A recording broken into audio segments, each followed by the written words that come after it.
नमस्कार, मैं राजकुमार आप सभी का एक बार फिर से स्वागत करता हूं। देखिए, आज मैं आप सभी को पढ़ाने वाला हूं निम्नलिखित संख्याओं का अभाज्य गुणनखंडों के गुणनफल के रूप में व्यक्त करें या लिखें। तो देखिए, किसी भी संख्या को अभाज्य गुणनफल के रूप में लिखना, अभाज्य गुणनखंड के रूप में लिखना है तो तरीका क्या होगा।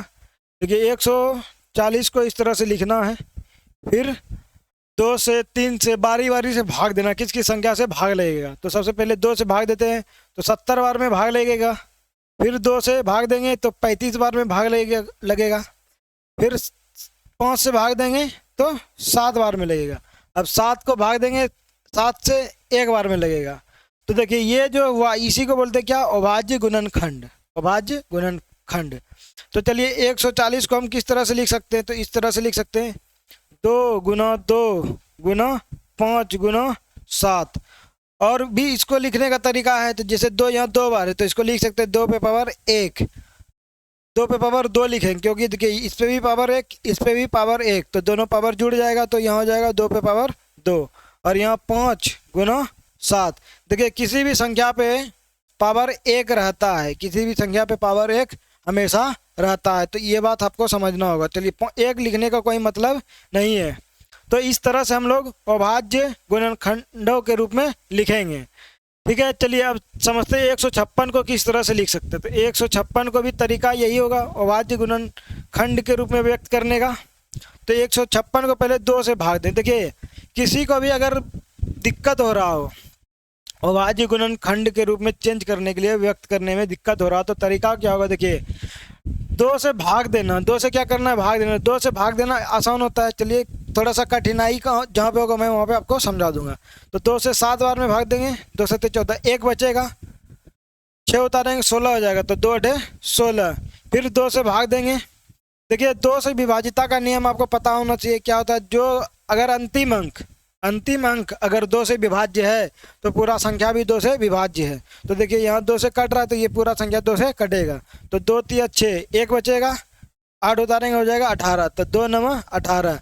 अब 3 से फिर से कटेगा, 3 से 3 एक 3, 3 तिया 9। अब 13 आ गया, तो 13 एक खुद अभाज्य संख्या है, तो 13 का 13 एक बार में। तो 156 को किस तरह से हम लोग लिखेंगे, 156 को लिखेंगे 156 बराबर 2 गुना 2 गुना 3 गुना 13। अब देखिए, 2 गुना 2 लिखा हुआ है तो इसका मतलब 2 पे पावर 1, 2 पे पावर 1। अगर बेस समान रहता है तो पावर क्या हो जाता है, जुड़ जाता है, तो 2 गुना 2 पे पावर 2 हो जाएगा।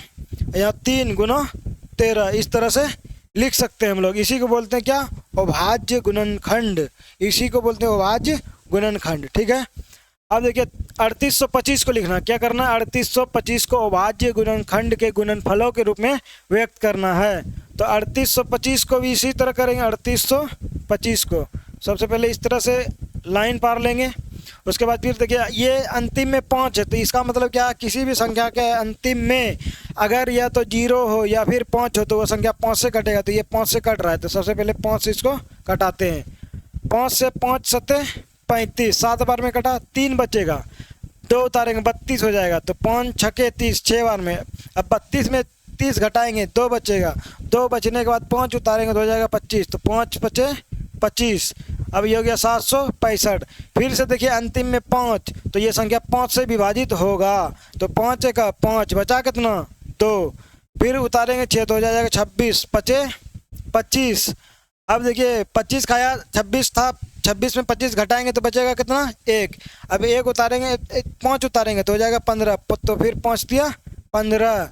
अब हो गया 153। अब देखिए ये किस संख्या से कटेगा 153, या तो डायरेक्ट आप 17 से कटा दे सकते हैं, क्या कर सकते हैं, डायरेक्ट आप 17 से कटा सकते हैं। लेकिन हम लोग क्या करेंगे, इसको विभाजिता नियम से एक बार चेक करते हैं। ये 3 और 5 8, 8 5 3 8 और 1 9, तो ये 9 है, 9 किस संख्या से कट जाता है, 3 से कट जाता है, तो इसका मतलब ये संख्या क्या है, 9 से कट जाएगा। तो 3 से इसको देंगे, 3 5 15, 3 एक 3। अब देखिए ये हो गया 51, तो 51 में भी 3 से भाग देंगे, कैसे 3 से देंगे, कि देखिए 5 और 1 6, 6 3 से कटता तो ये संख्या भी 3 से कट जाएगा, तो कितना बार में कटेगा, 17 बार में कटेगा। अब 17 खुद एक अभाज्य संख्या है, तो 17 एक बार में यहाँ कटा देंगे। अब देखिए इस तरह से इसको, ये हो गया अभाज्य गुणनखंड। अब इसको लिख सकते हैं इस तरह से हम लोग, अभाज्य गुणनखंड के रूप में लिखना होगा 38 25 बराबर, किस तरह से लिख सकते हैं, तो 5 कितना बार, 2 बार, तो लिखेंगे 5 गुना 5। उसके बाद फिर 3 कितना बार, 2 बार, तो 3 गुना 3। 17 कितना बार, 1 बार, तो गुना 17 लिखेंगे। अब देखिए 5 2 बार है तो यहाँ पर लिखेंगे 5 पे पावर 2, 3 2 बार है तो यहाँ पर लिखेंगे 3 पे पावर 2, और 17 1 बार तो 17 को 17 लिख देंगे। तो ये हो गया क्या, अभाज्य गुणनखंड। अभाज्य गुणनखंड के गुणनफल के रूप में इस तरह से व्यक्त करेंगे। उम्मीद करते हैं आप इतना समझे होंगे। चलिए अब हम लोग को बदलना किसको, 5005 को और 729 को। आप इसको चेंज करने का कोशिश कीजिए, तब तक मैं बोर्ड को क्लीन कर लेता हूँ। देखिए अभाज्य गुणनखंड बेहद ही आसान है। अगर देखिए आपको अभाज्य गुणनखंड करने में दिक्कत हो रहा है तो क्या कर सकते हैं आप, मेरा एक वीडियो है विभाजिता नियम करके, तो उस वीडियो को आप देख लीजिएगा तो आपको अभाज्य गुणनखंड करने में दिक्कत नहीं होगा। तो चलिए अब हम लोग समझते हैं 5005 को किस तरह से अभाज्य गुणनखंड के रूप में लिखेंगे। 5005 को सबसे पहले इस तरह से लाइन खींच लेंगे, उसके बाद फिर 5 से विभाजित करेंगे, क्योंकि अंतिम में 5 है तो ये 5 से विभाजित होगा। तो सबसे पहले 5 से करेंगे एक बार में, 2 जीरो है तो 0 उतार दिए, 5 से फिर एक बार में। अब फिर यहाँ देखिए 1 और 1 2 हो गया, तो ये देखिए ना तो 2 से विभाजित होगा ना तो 3 से विभाजित होगा। अब देखिए जो संख्या 2 से भी विभाजित नहीं हुआ और 3 से भी विभाजित नहीं हुआ, तो इसका मतलब ये संख्या 6 से भी विभाजित नहीं होगा, क्योंकि 6 से विभाजिता का नियम होता है जो संख्या 2 और 3 दोनों से कट जाए वो संख्या 6 से कटेगा। लेकिन ये ना तो 2 से कट रहा है ना ही 3 से कट रहा है, तो इसका मतलब ये संख्या 3 से भी 6 से भी नहीं कटेगा। अब देखिए जो संख्या 2 से भी नहीं कट रहा वो 4 से भी नहीं कटेगा, या फिर 2 के गुणज से भी नहीं कटेगा। 2 का गुणज क्या क्या होता है, 4 2 होता है, 4 होता है, 8 होता है, 16 होता है। जो संख्या 2 से नहीं कटेगा वो 4 से भी नहीं कटेगा, ठीक है। दो संख्या 2 से नहीं कटेगा वो 4 से भी नहीं कटेगा, 8 से भी नहीं कटेगा और 16 से भी नहीं कटेगा। अब देखिए जो संख्या 3 से नहीं कटा तो वो संख्या 9 से भी नहीं कटेगा, क्योंकि 3 से नहीं कटा तो वो संख्या 9 से भी नहीं कटेगा, क्योंकि 9 में भी 2 बार 3 है, 9 में भी क्या है 2 बार 3 है। अगर एक ही बार 3 से नहीं कट रहे तो 2 बार कटेगा, नहीं कटेगा। तो इस तरह हम लोग चेक करेंगे। अब देखिए हम लोग क्या क्या पता लगा चुके हैं, 2 से नहीं कट रहा, 3 से नहीं कटा, 6 से नहीं कटा और 8 से भी नहीं कटा। तो अब 7 से चेक कर लेते एक बार, 7 बचा, 7 बचा, तो 7 से एक बार में, 7 से एक बार में बचा कितना 3, 0 उतरेगा 30 हो जाएगा, 7 चौके 28, बचा कितना 2 और यहाँ 1 उतारेंगे तो हो जाएगा 21, तो 7 या 21, 3 बार में 21 खाएगा। उसके बाद फिर हो गया 143, 143 हो गया। अब देखिए 143 किससे खाएगा, 4 3 7 और 1 8, 4 3 7 1 8, तो ये संख्या देखिए 3 से भी नहीं खाएगा, 2 से भी नहीं खाएगा। तो हम लोग क्या करेंगे, डायरेक्ट इसको 7 से खिलाते हैं, 7 से नहीं खाएगा। अब इसको खिलाएंगे इससे 11 से, 11 से, क्योंकि देखिए 11 से सम स्थान और विषम स्थान के अंकों का योग, अगर अंतर देखिए इस संख्या को जोड़ेंगे और इस संख्या को जोड़ेंगे, सम स्थान विषम स्थान होता क्या ये समझ लीजिए। जैसे 143 लिखा हुआ है तो इस संख्या को बोलते हैं 1 नंबर, इसको बोलते हैं 2 नंबर, इसको बोलते हैं 3 नंबर। तो देखिए यहाँ पे 2 आ गया तो वो हो गया सम स्थान, जहाँ पे विषम संख्या आ गया वो हो गया विषम स्थान। तो विषम स्थान के अंकों का योग 1 और 3 4 हुआ, और इसमें हम अंतर करेंगे सम स्थान के अंकों का योग, तो यहाँ कितना 4 में 4 गया 0, और 0 किसी भी संख्या से कट जाता है, तो इसका मतलब ये संख्या 11 से विभाजित होगा। 141 किससे विभाजित होगा, तो 143 जो है 11 से विभाजित होगा, 11 से एक बार में कटेगा, बचा कितना 3 बचा, 3 उतारेंगे तो जाएगा 33, 11 तिया 33। कितना बार में कटा, 13 बार में कटा। अब 13 खुद एक अभाज्य संख्या, तो 13 को एक बार में खिला देंगे।